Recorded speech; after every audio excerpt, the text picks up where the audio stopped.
Good evening, everyone. Sorry for the technical difficulties. I swear everything worked before, but you guys showed up and it decided no. But that aside, tonight we have Dave Whitcombe, who is from the Buffalo Maritime Center, who will be talking about his work and the end product there, working on the replica Seneca Chief packet boat that is now in the water. So we're very excited to have him here. He's going to be playing some videos for us. When those are playing, unfortunately our audio is a little quiet tonight, so just stay quiet for those and you should be able to hear, but other than that, I will let Dave take it away. Okay, thank you. Good evening. I'm probably the only Batavian working on the boat. There's only one other gentleman working on the boat. So I read about it in the Buffalo News, I don't know, a few years ago, and I said, oh, this is something I can get involved with. I'm not a woodworker by trade, although I have rebuilt Adirondack guide boats. So I've got a little bit of boat building experience, but you don't need any boat building experience to work on the boat. You'll all be trained by our two boat builders, but I'll get into that a little bit later. The main question is, what's going on? Why is this boat being built in the first place? Well, the boat is being built by the Buffalo Maritime Center for the bicentennial of the Erie Canal, which is next fall, 25. So this was a vision of John Montague, who's a longtime Buffalonian and college professor, and it wouldn't have happened without his efforts. He's the guiding force behind it all, and he's the founder of Buffalo Maritime Center and president emeritus of it. And this project would have never happened without benefactors and money. There are some grant monies that have been used, but a lot of it is private donations. Private money. So we had one gentleman, we had a lumber budget, and he heard about it. He says, we need $325,000 for lumber. And he says, could I give that to you in 2 checks? Yeah, well, sure. We've had a lot of wonderful people that have stepped up and been very helpful. Now, I'm sure everybody in this room knows about the Erie Canal. It's part of our heritage in New York, and there's so much known about the construction of the locks. That's all been well documented. And the construction of the canal, all of that's been well documented. And the relationships with the Native Americans at the time, because all of this has been well documented, except the thing that has not been well documented is how do you build the boats. These boats were often built without plans, they just built them. And very few, if any, survived. They rotted, they were taken apart. When a boat wore out, those boats were used maybe 5 years and then they started to wear out. And then scavenge off the parts of them that they needed and then use them for new boats. But in terms of actual plans on how to build a packet boat, there are none. So folks from the Maritime Center in Buffalo area researched this thoroughly from pictures and drawings and sketches and so on, and together they came up with a workable set of plans that could be put into the boat. So we had naval architects come up with the plans, and so the work was started, and it started in 4 years ago in 2020, and it's been an ongoing endeavor ever since. So I happened along the scene about two and a half years ago, 3 years ago, and this is a picture in the lawn shed at downtown Buffalo. skeletal frames. Now, later on, if you're really interested, I will give you references that you can go to the Buffalo Maritime Center's website, and they will show you everything from the beginning of the keelson. I don't know if you know what a keelson is? The keelson is the main board that's at the bottom of the boat, and all the ribs, to which all the ribs are attached. And we found that in a warehouse up in Honda.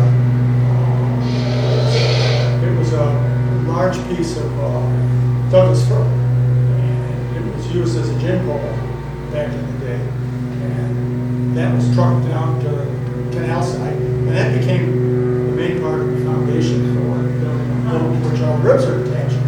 So, because I've been working on the boat and so on, my talk tonight is going to be pretty much on how to build one, okay? Using traditional boat building methods, okay? Not that you're all going to build them. It's fascinating. This is fascinating. So, a lot of neat things happen in the long shed. We mill our own lumber, so the wood comes to us as blankets. Not like this. We have to cut them and shape them and form them and everything. So it's just raw lumber. So everything is fitted. You've been to Canal Side? You know where I'm talking about? You know where the Naval Park is in Buffalo? Yes? Yeah. Well, right next door. Right next door. There's a Naval Park, the commercial slip, and the long shed. Okay. So inside we have crews of volunteers.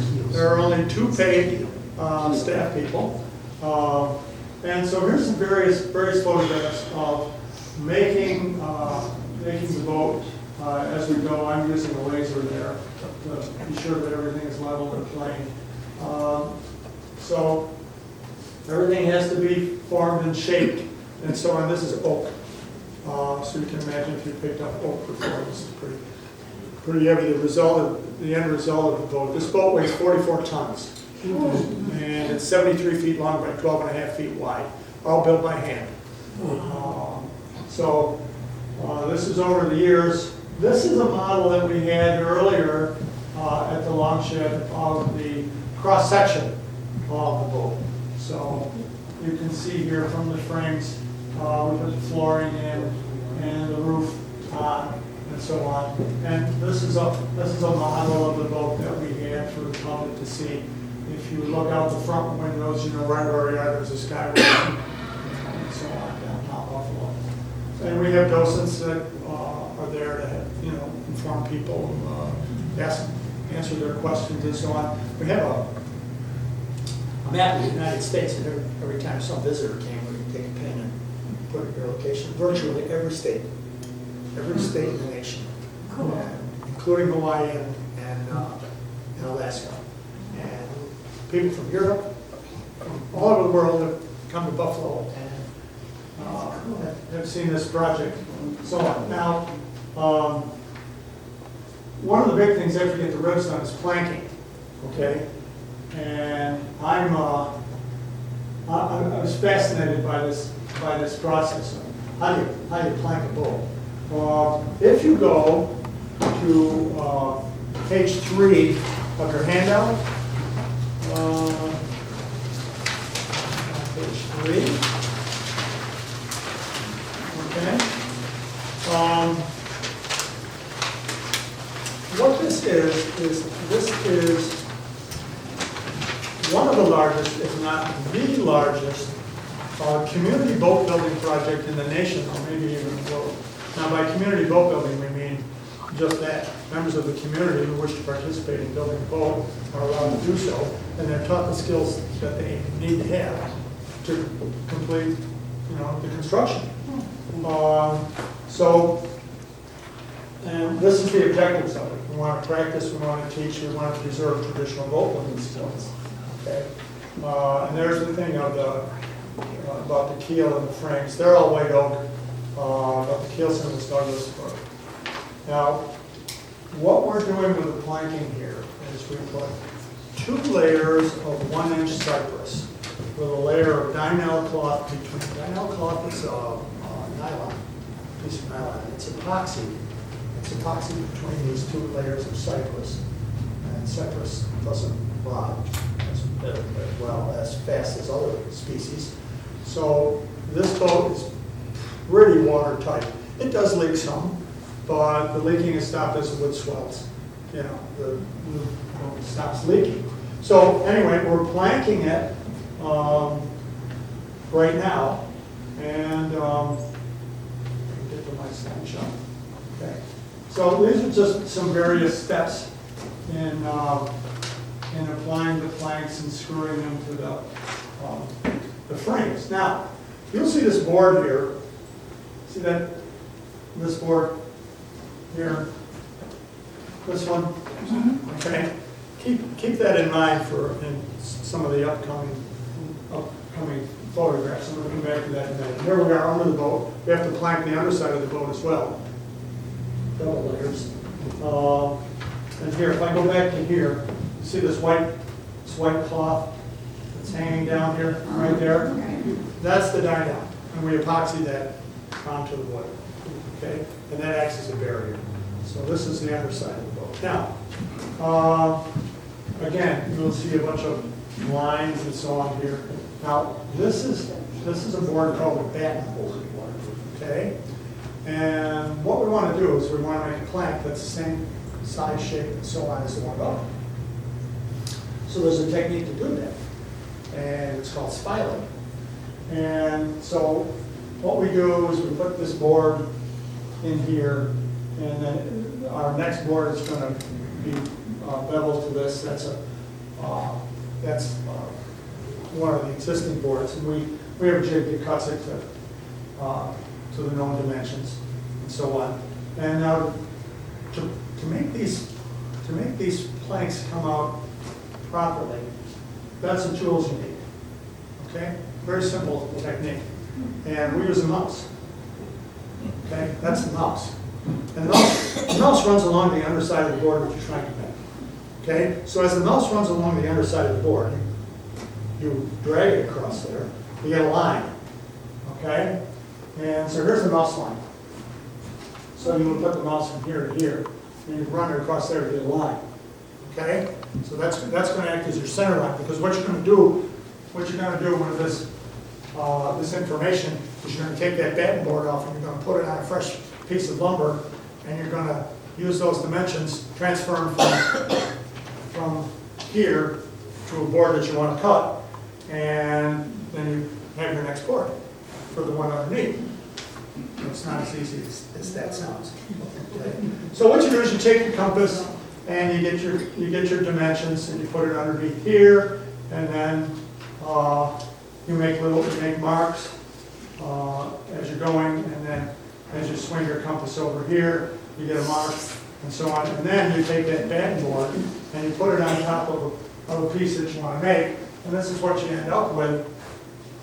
We've got all the dimensions that we need. This is going to be hand planed off. We do a lot of hand planing. Now, did you have wood shop when you were in high school? Remember going to wood shop back in the day? All right, there's no plane. Okay, well, all these years I wasn't using the plane the right way. I was showing the correct way to use the plane. You know, this works great. So anyway, this spiling technique is a technique that I learned to make to do the planking. Okay, and so on. And then you rough sand underneath. You're underneath the boat, and so on. Now, while we're finishing the planking, we start on the cabin. Well, so it's a kind of two-step process. You finish the underside of the boat, and then you finish the top. Okay, and again, we're using modern tools. We've got a laser set up there, and so on, and planing stuff. So this is how it's progressing. Okay, over the years in the launch. It's been a 4-year project to complete this. Okay. So we use a lot of old-fashioned tools and so on, and we're using brass screws to screw the planks in place. Okay, and eventually, and this is another thing I didn't know. I thought we'd start with the planks and go from the top all the way to the bottom. You don't do that. You start from the top, start at the bottom, and you meet in the middle. And by doing that spiraling technique, you will come out with a board that will fit the exact dimensions that you need. Okay, to close it up. And these are all chain tools, you know, to keep the boards in place and so on. And again, these boards, you see the spaces in here? These are beveled. These boards are not straight on. Okay, we have a bevel in here. The back part of it is perfectly flat, and then it bevels off. And any idea why? It's gonna swap. Hmm? It'll swap. Partly, but see this here? Yeah. Stuff it. We're gonna caulk it. And we caulk it with cotton. Using traditional boat builders tools and so on, and you hammer that in. Oh, I don't know how many miles of cotton you put in that boat by just pounding it in. And so you keep going, and so there's some of the cotton. Can you tell where the last guy left off? Huh? Can you tell where the last guy left off? Pretty much. I didn't do any of that. Okay. I didn't. I'd be doing other things. Okay. So that was fine with me. But it's a lot of work, especially when you're on your back underneath the boat. I try to hammer this stuff in there. Then you get it hammered in there, and then you have to, you gotta seal it. And then when we seal it, then you gotta caulk it. So there's a lot of steps that go into doing this. So anyway, we're moving along, and we get the planking in here, so everything's going along famously. But you'll notice, you see up at the bow now, these boards have to be bent. Yeah. We have to steam them. So you got your water back in them, so you can push them around and then fasten them to the ribs. Okay? And if you steam them just right, they'll go into place relatively easily, and then they're fastened. But I remember one morning, this one board was not very cooperative. We're trying to get this thing in there, pushing. We got about 4 guys. Get in there with clamps, with all the clamps and everything. Yeah, got it. We're done. So we took a little break. We're sitting around having coffee and everything. It's not like a gun. Bang! And you know what happened. It all comes down, back to square one, got to build a brand new one. Nothing. You know. But that's part of the process. Okay. So we keep on with our planking until we get to a very important day in the life of any boat. And that is called the whiskey plank. Are you familiar with the whiskey plank? The whiskey plank is the last plank that goes in place on a boat to complete the hull. Everybody has good. And you're right ahead of me. You're right ahead of me. So, this was the morning of our whiskey plank ceremony. And we had a lot of use of the chairs lined up there. And we had quite a day. And we didn't have whiskey. Okay. Buffalo Distilling they had a batch of whiskey that they were experimental that they were making, and they said, you think you guys would want this? So they made a label and they brought it. So I have a T-shirt with that. I didn't think it would be appropriate tonight to wear a whiskey plank T-shirt, so I didn't wear it. But we have that on a T-shirt. Okay. So, question, Yes, can you get this, can you purchase this? you can go right on Seneca Street, the Buffalo Distilling. You know where Paula's Donuts is on Seneca? Yeah. It's 3 doors down, okay? And Buffalo Distilling sells it there. Yeah, Cool. so if you want a bottle? No, I'll take a T-shirt though, and they sell it. If you stop down on Saturdays, we've got a kiosk now, and we are selling I don't $20 want a to piece. drink it, I'll take the, I just want the sheet. He wants. They're for sale. All right. If you want to try it, just come on over to the house after. Cheers. I'll give you a touch. Did you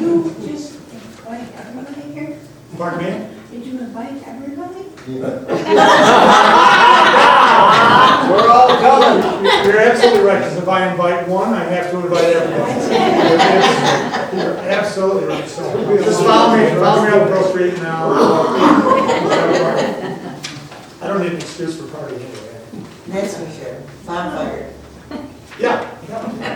I don't know why I'm so obsessed with the whiskey plank, but nevertheless. Okay, so here's the actual whiskey plank, and what people do is you sign your name on it. So, That's cool. They would- All right. Yeah, that's it. yeah, Yeah. I'm there on the boat forever, so we invite everybody to do it. And then, up here on the top of the boat is our executive director and our head boat builder, Roger Allen. And these are our people, that are invited to partake in placing the plank. So there are a lot of benefactors and so on, so, you get it started, and then you get a screw started, and then hand the screwdriver to somebody, and they put the screw in, and then you pass it to the next person. Yeah. And they come up with This yours. year. As the shipbuilders in Ireland, isn't every plank a whiskey plank? Not having been to Ireland yet, let me research that, and I'll get another boat to. Well, I thought maybe you noticed. Yeah, could be. Okay, so anyway, this is the gang at the whiskey plank ceremony. The gentleman right here in the foreground, this is, without John, this thing never would happen. Oh, he's the, He's fabulous. Anyway, so we're putting the whiskey plank in, and we had quite a few people. We even had a band up in the boat. So it was quite a unique celebration. And it marked a big milestone in the construction of the boat, plus it was a better than the Catholic Maritime Center and community boat building as a whole to involve the community and reproducing something with the historical significance that this has. So, all right, now we get done with that, now we gotta work up on top. So, one of my tasks was putting in oak top timbers, those are called. And those top timbers are there for a reason. First of all, we cut the ribs off because over time, due to weather and everything, if water gets in there and the ribs start to rot, you have a real problem. So this kind of like a false rib. Okay, because there's two bolts that hold it on down below. And so over the years, if things start to rot, that can be replaced, that can be changed out without, it'd be a big deal, but it wouldn't be like replacing a rib. So anyway, you see, I don't know if you can see the curves. So it's compound angles and mitering and so on, and it's got to fit perfectly. And so it's a bit of a challenge, and I like the challenge. And I don't know why these are out of whack here, but I'll go there anyway. This is a tugboat we bought from the Lake Champlain Maritime Center. It's called C.L. Churchill, and we got this last year. This will be coming up later on in the presentation. This is how we're going to go down the Erie Canal. We don't have mules and horses, however, we will have at certain stops. Okay. So anyway, this next series show you the construction of the top part and the decking and so on, and more planking, more top timbers. who took your picture? Hmm? Who took your picture? I mean, for doing everything. Oh, you're going to one of the guys. Huh, What are you doing today? I'm doing the top timbers. Oh, there, let me take a picture. okay, Okay. yeah. Yeah, so we do that with each other, guys like it. So now, while I'm doing that, other individuals are constructing the timbers and the framing for the cabin. And starting to put in the flooring and so on, so we're showing here about putting the cabin on, and some people are getting instructions on how to continue, but you can see how the bracings are at the top. This is all hand fitted. This is all done by hand. Well, certainly we have modern machines, but still, it's all has to be fitted correctly, properly. And yours truly is putting epoxy on Dynel on the bow. So that's what you do, you put that, you just roll it on, and it creates a barrier. This is a scene from night, I don't know. So we're watching a hockey game, so I Good. probably throw that in. So anyway, now we get the top timbers in, now we gotta make cover boards, and a cover board does that, it sits on the top rail, and this cover board, as you can see, has to be made accordingly. And again, a lot of compound angles and cuts and so on. And so you drill them in, but you can see they're various shapes because they've got to match the timbers and they've got to be beveled properly and so on. So there's still a lot of work to do here. I mean, here you can see some of the angles that you're dealing with. And you see this, the one line from the top comes down, but you got to follow the sweep of the shape of the boat. So you can see that one pencil line, so you'll cut it off there so that everything looks as it should. Meanwhile, people are doing the siding. The siding of the boat, getting ready for the windows and so on. So a lot of clamps and so on. Here's another jig that you make to fit those boards in. And so again, it's a lot of angles and so on. That'd be for somebody that's patient. Huh? It has to be somebody that's patient. Are you talking to me? Yeah, Yeah, I know you. I Yeah, but I mean, in order to do this, you really have. you've got to be patient. I like figuring stuff They had out. no choice. Because there's no pattern for this. It's all by feel, and it's all by angles and so And how on. did they do it back when? Back in the 1800s, 1700s? So they didn't do top timbers like this. They threw one of these things together, and they sent it down the canal, and it got all beat up, and it had a lifespan of maybe 5 years, and then they jumped it and didn't know it. But their hulls were 2 inches thick. Oh. This was 2 inches, oak or whatever they used. And they used whatever species of wood they could find at the area they were building the boat. Yeah. They weren't too particular, they just got wood and they built it. Because it was disposable. You know, this boat will not last for 100 years.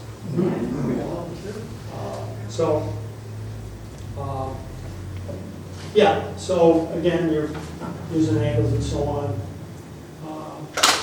Between graduates for math, anybody have Mrs. Clark? Ma Clark? Yes. I love her.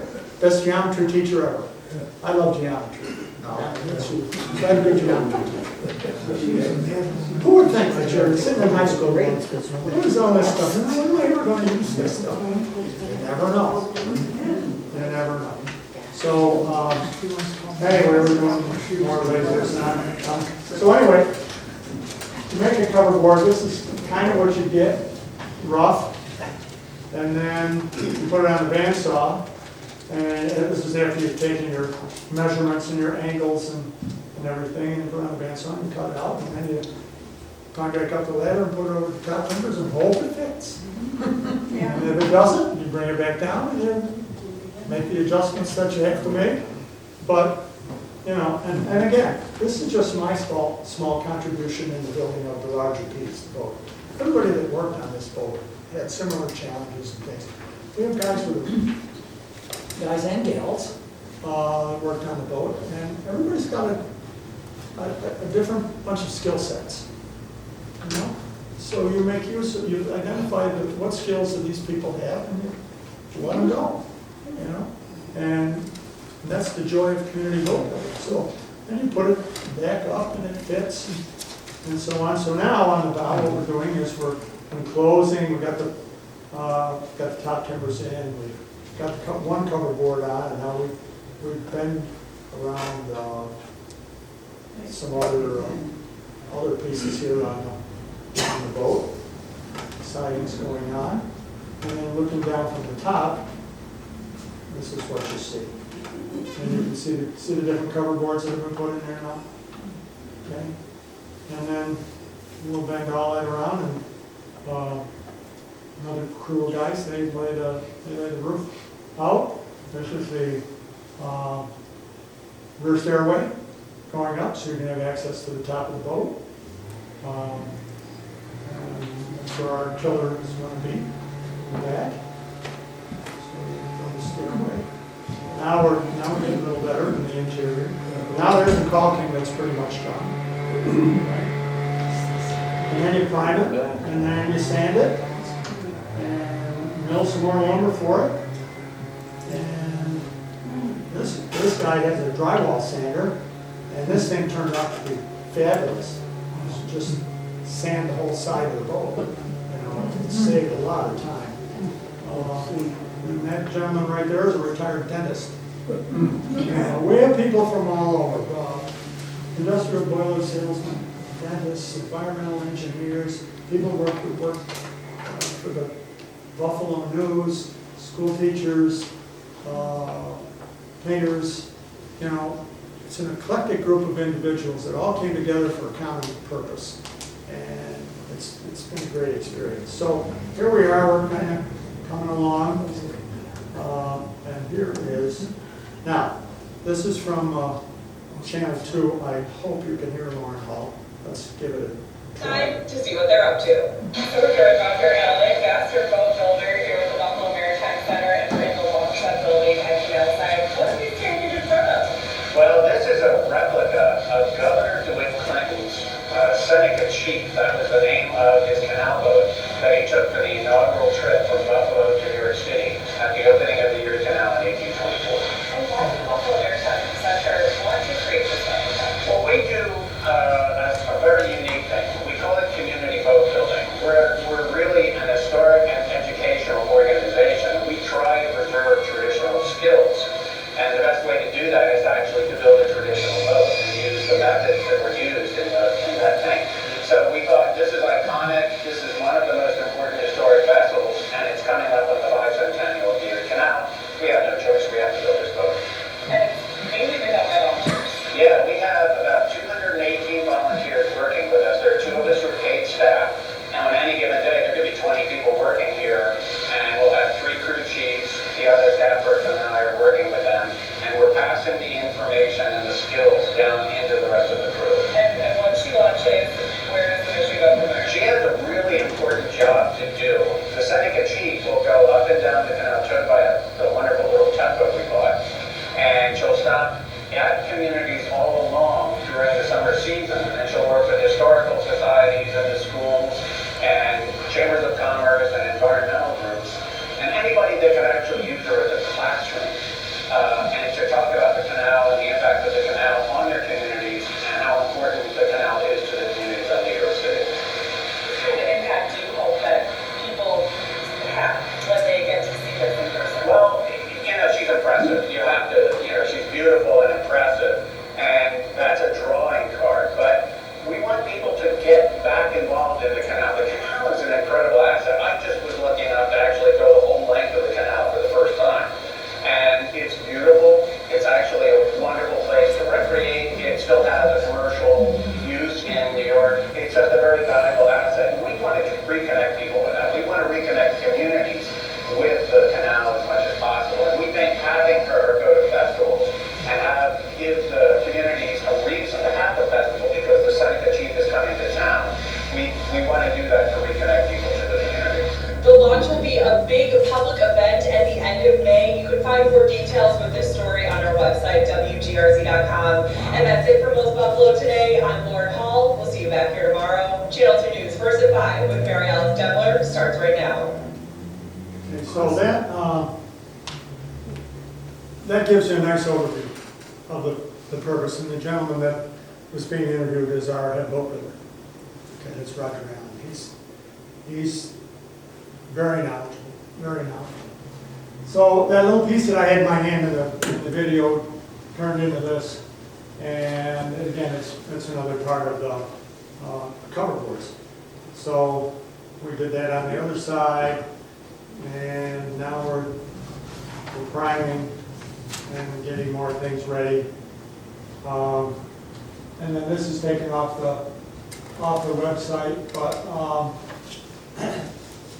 it's a very unique website. All you have to do is Google Buffalo Maritime Center.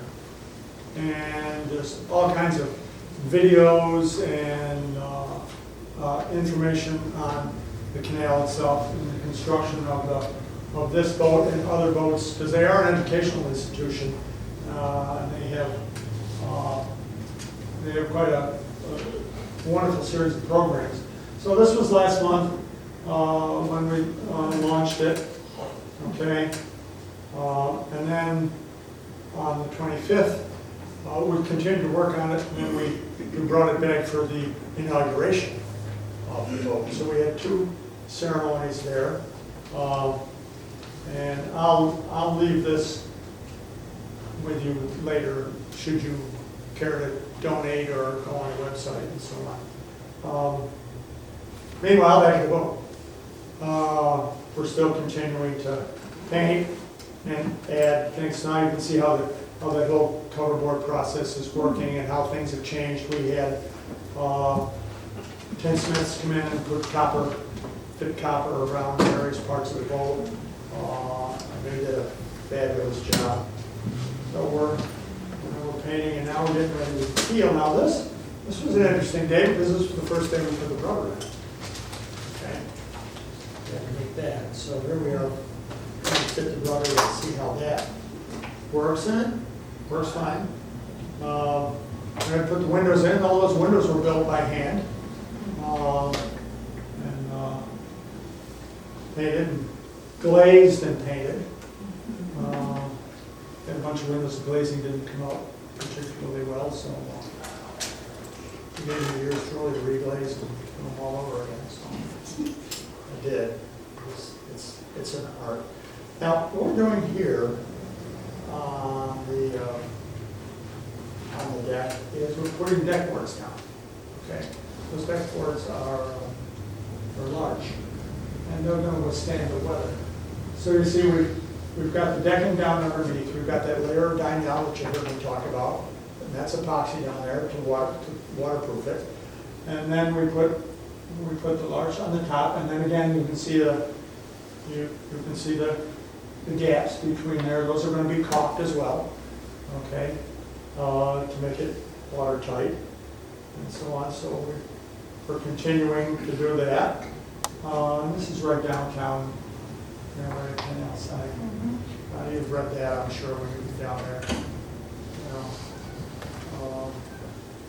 Because it was such a momentous occasion when the canal was finished, because now it opened up the Great Lakes to the Atlantic Ocean. And it made Buffalo the Queen City of the Great Lakes for a period of time, because all the grain from the Midwest could now come down through the Great Lakes to the Port of Buffalo. Some of it was stored. That's why all the silos, the grain silos, are still there. And there's still use, a bunch of them. There's a T-shirt I saw. It says, "My town smells like Cheerios." Yeah. Seen that one? I mean, I'll drive down there. Oh yeah, I get Cheerios today. So they're still using a lot of the grain elevators there, and that's a history all in itself.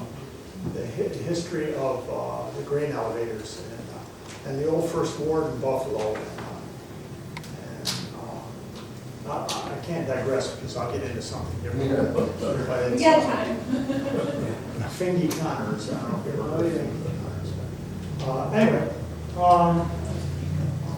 so now we're getting Cranston done, and we're getting the final painting done. And here we are at the bow, and that still has to be finished. The stairs painted, we're getting sliding doors made and put on. And now the floor is in, but the floor is built such that it can come up, in case we have a leak and so on. And I don't have that. No, we don't have that installed there. But down here you can see batteries way in the back. We've got a battery system now that runs the bilge pumps. Because it does leak a little bit, not terribly. And so we've got to have, they didn't have it on the old canal boats, obviously, but we have an electrical system, power lights, and things that we need, so on. So we're getting ready for our big day here of coming out into the sunshine. Now, this is the handout that the Maritime Center made regarding the exhibit space and so on.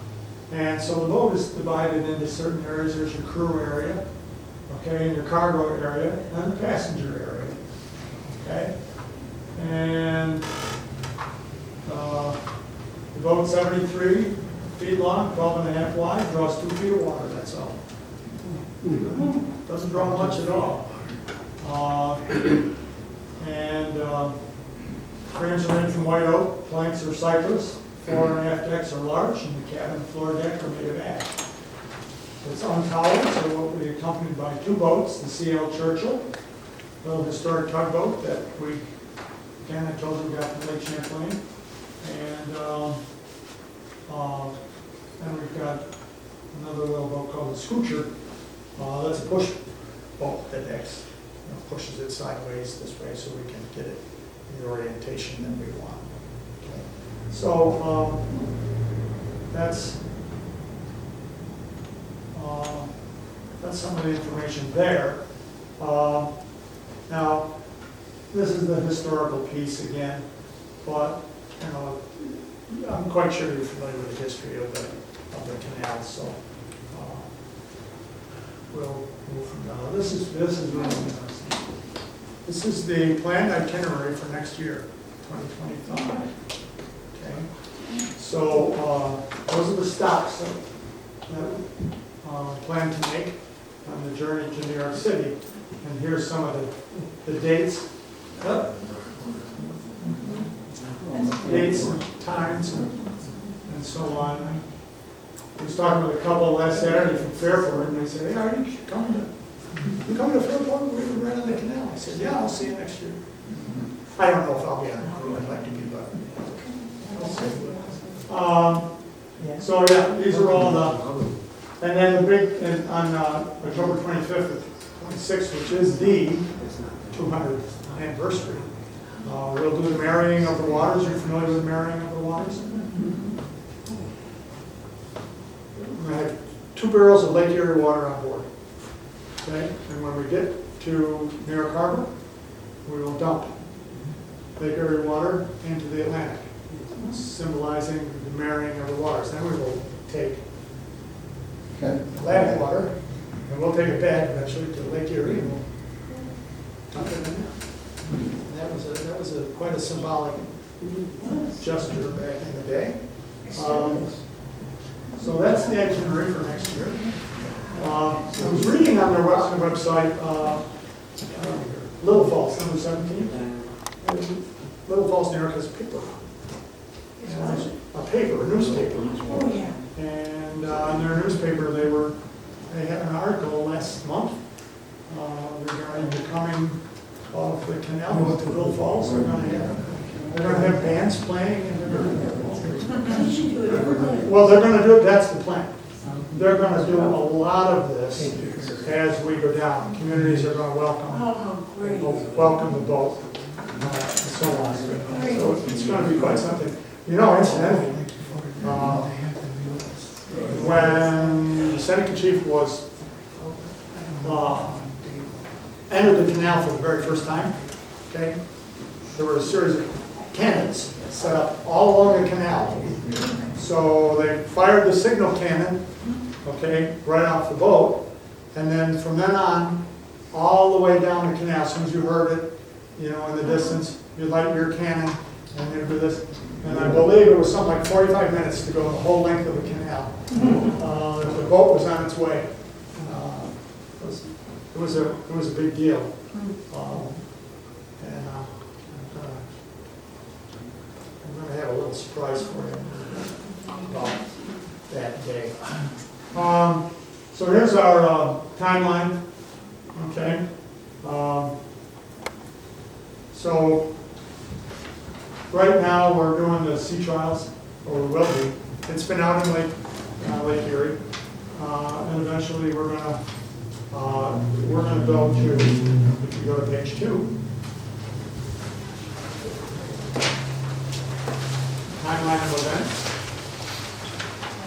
go to page 2, this is what we're doing in August of this year. We're going to be doing some trials. We'll be going to these places and educate communities about the significance of the history of the boat and the canal itself. We're also doing this in conjunction with, right here, the World's Canal Conference, which is going to be held in Buffalo. So the World's Canal Conference is to be held in Buffalo in commemoration. So we have people from all over the world coming here. And then that's just the timeline. Okay, let's skip to that one. Now on our transom, we have a carving that this gentleman did. I'm telling you, the skill sets of some of these folks. This is all it's hand carved. And then the center is, middle of, this is, the center part of the state. And then the lighthouse is the lighthouse. The lighthouse that's downtown Buffalo. There's tours on that now. Yeah, they just opened the lighthouse up for tours. So by the Coast Guard station. Yeah. So I want to take it. I've never been in that lighthouse. So now, here's the big day. We came in, and these riggers came in, and they put the boat on an articulating trailer. The wheels move, they turn independently, and so on. They put it up, and there's the transom again. Isn't that beautiful? Just fabulous craftsmanship of some of these folks. And He said on the television how many wheels were on that thing, and it was an I astronomical number. I couldn't tell you. But this was, see, there's the museum, Children's Museum across the street. So we were bringing her out in the daylight for the first time. And do a 6-mile trip down to the streets of Buffalo to get down to the Lackawanna Channel where the old Bethlehem steel plant was, because the decking at canal side is not strong enough to hold the weight of the crane and the weight of the boat. And put it over there, so we truck it down there, lift it up, put it in the water, and then bring it back. So Where that's. do they store it in the winter? Where they put it? We're going to start near Lackawanna. I believe it'll be pulled out of the water. Okay, so there it is, going down through the streets of Buffalo on the way up. Okay, here's the one. I want this one. Here. Come on. You're not going to play for me? There you go. The York Canal launch of the Seneca Chief. Definitely history buffs, boat lovers, and just curious folks gathered around to see the replica Erie Canal boat leave canal site yesterday. You may see the 73-foot, 44-ton vessel being constructed in the Buffalo Maritime Center's long shed. It took about 4 years to complete it with the help of more than 200 volunteers. This is an historic vessel. This is the Seneca Chief that Governor DeWitt Clinton took from Buffalo to Albany, New York City, eventually, when they opened the Erie Canal in 1825. They took on the tours from the outside of the And tours of the boat will start later this month, and it'll set sail in September of 2025 and make 28 stops before it reaches its final destination in New York Harbor a month later. Well, now the boat is in the water. And this is our we're doing some trials out here. Let's start talking about the Churchill. We got, it's going to have over the winter, we're going to put a new diesel motor in. It's got a little, since the 60s, straight 6 in there. And it's going along famously. But that's how we're going to get around and so on out. On that day, we took it out in the lake, and then we brought it into canal side. And again, we get quite a good crowd and so on. And, we have to pull it, you have to pull it underneath the lock bridge. Guess who's pulling it? But I can't. Look at those guns sometimes. So it was quite a momentous occasion. This is Brian Trachek, our executive director, and speeches and so on. We had a lot of speeches and a lot of thank yous and so on. I forgot the bagpipe band. We had a bagpipe band playing music.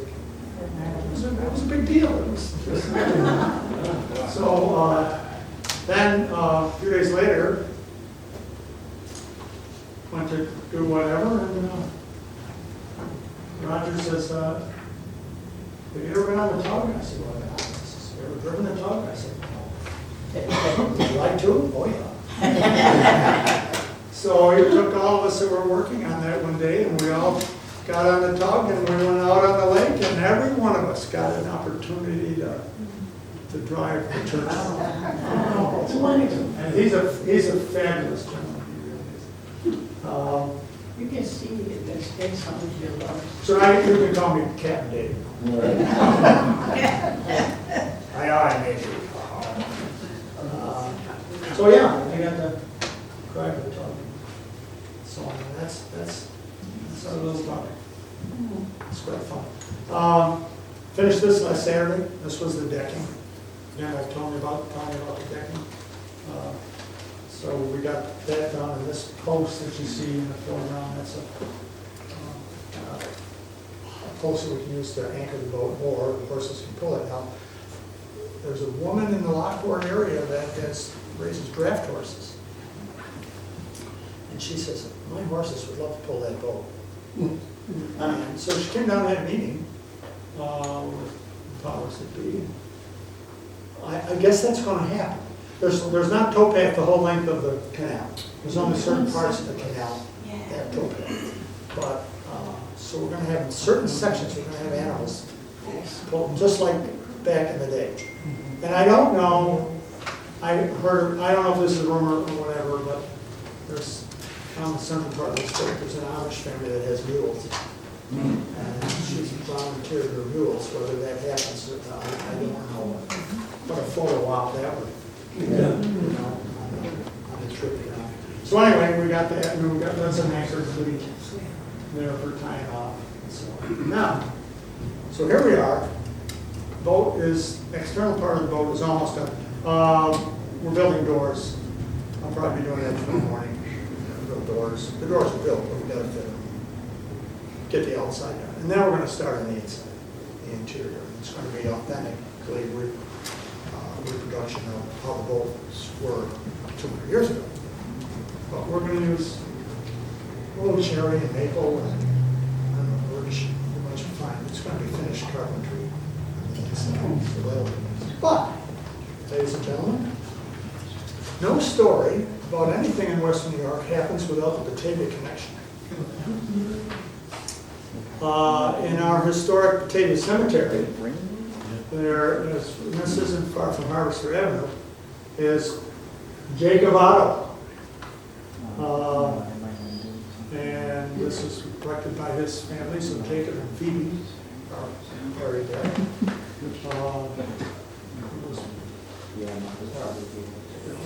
can't remember. Where's Ryan? He was the age 38 years, 48 years, 1827. Now, he passed in 1827. If you think about it, the inauguration of the canal was 1825. Now, who was Jacob Otto? Anybody know? He was the agent for the museum, or the land office. Right. After Joseph Ellicott retired. Yes. Um, Did he retire?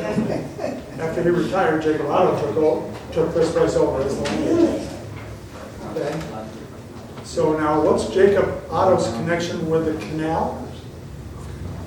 When the Seneca Chief was going down the canal, every town along the canal and nearby, sent representatives to the canal. Jacob Otto was Genesee County and Batavia's representative to the governor as the boat was going down the canal.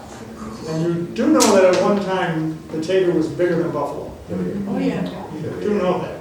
Oh, no, I just. Yeah, we were bigger than Buffalo. But what did the canal do?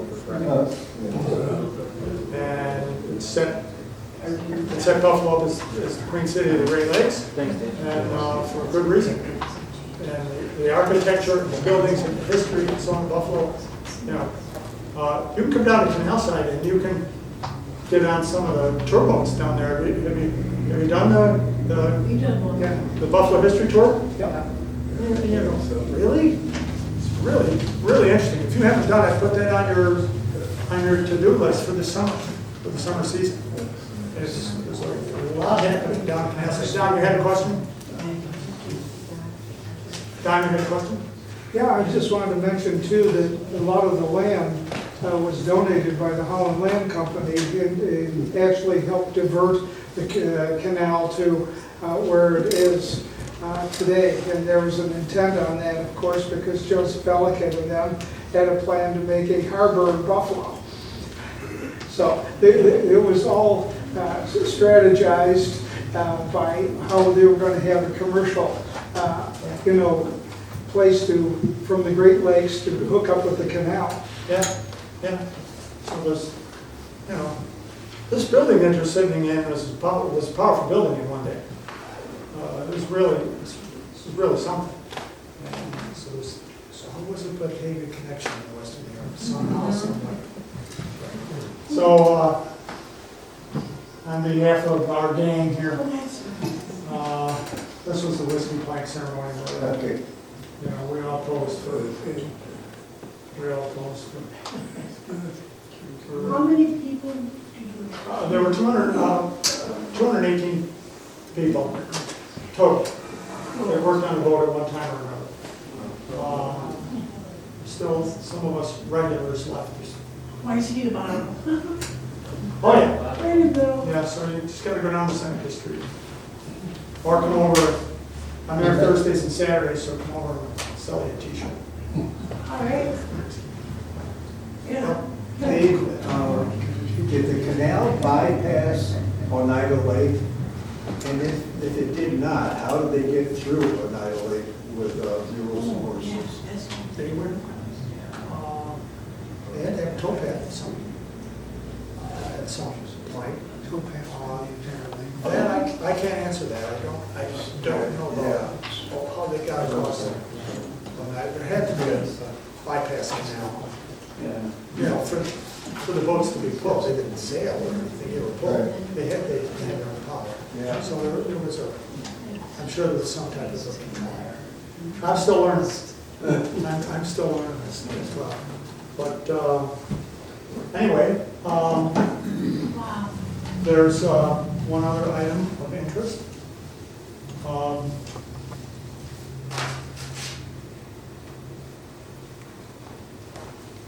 If you feel so inclined to donate money, here it comes, folks. No, but there's no pressure. But if you do feel so inclined, if you think this is a worthwhile project, you can, again, go to the Buffalo Maritime Center. Just Google it, and it'll come up, okay? And there are pages there where you can donate. As much as you feel necessary. If they donate enough, can they get a free ride? We're not Coast Guard certified. So the only time people will be going on the boat is when the boat is moored to the docks. And then it's an educational institution. So that's the mission. That's part of the mission. Educate people about the history of the canal, the ecology, and economics, and the politics of the day, and everything. And there will be interactive exhibits on board, and so on. The public can come on and view and see. And there will be crew members that will be interpreters. and so on, and talk to people. But the website, the Buffalo Maritime Center's website has videos of all kinds of programs, much more videos on the construction if you're still interested in that. There's a number of locations. So the main location for the Buffalo Maritime Center is 90 Arthur Street in Buffalo. That's where the headquarters are. And in there, there's school classes. Kids go and they learn boat building skills. And they just launched, there's kids from School for the Deaf and a couple other schools in Buffalo. They just launched their boats that they built this past week on the lake.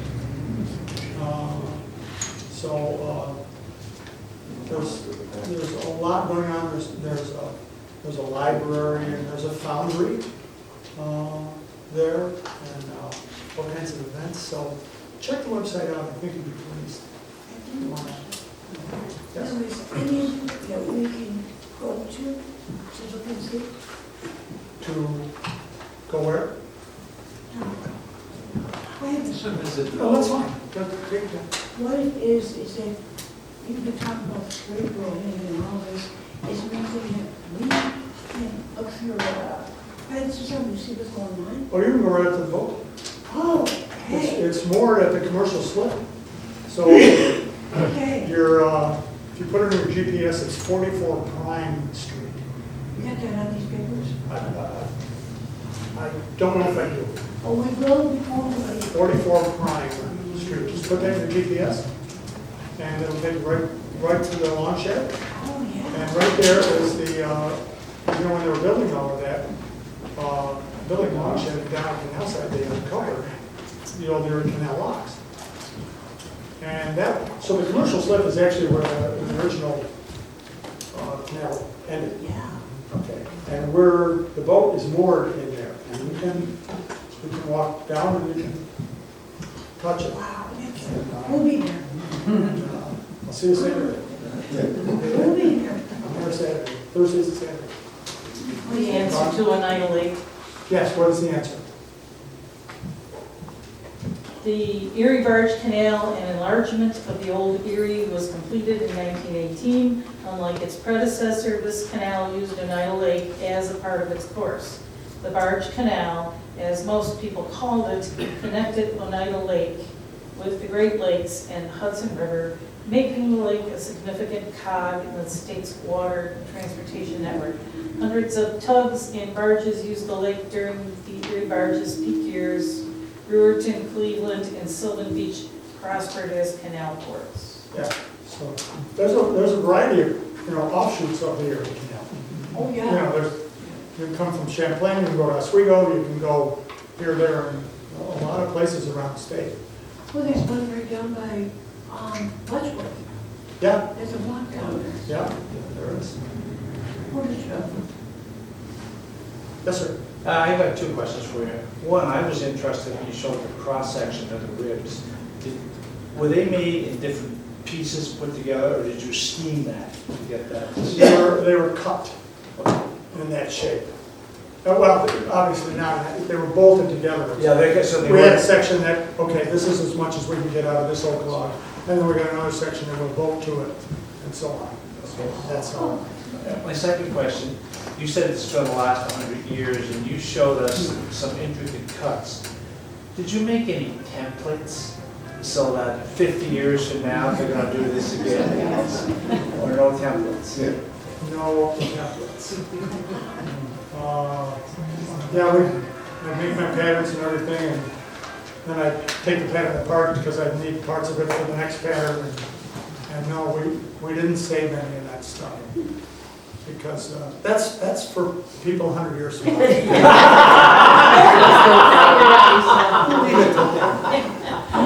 Dave, who will be the captain of the Seneca Chief on its bicentennial voyage? I would assume it would be our boat builders, or it would be a combination of our boat builders and board members and executive directors of the Maritime Center. How many people do you think will be on the boat as it On a goes? crew, Yeah. they're just doing that now. I filled out an email, do you want to be on the crew? Yeah. Do you want to be on the tug or do you want to be on the barge? Yeah. Either or.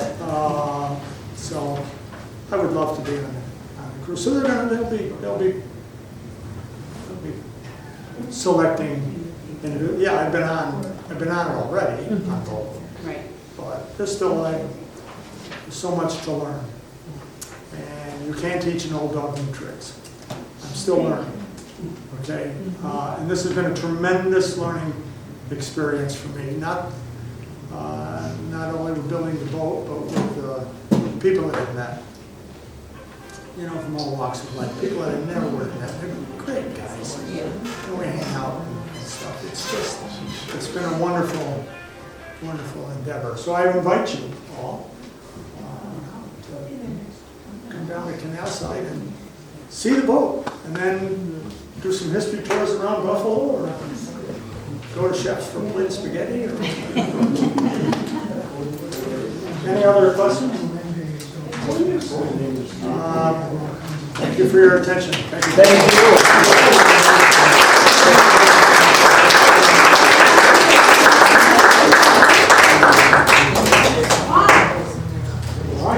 Well, thank you again, Dave, for that great presentation. Give me another round of applause.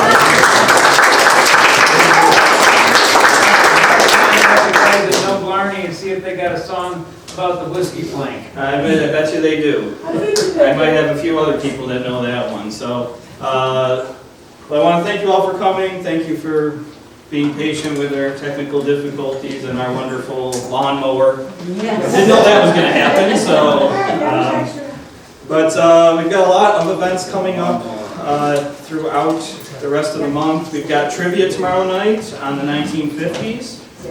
So I might be the only one who didn't live through it, but I can test your knowledge. We'll see what happens.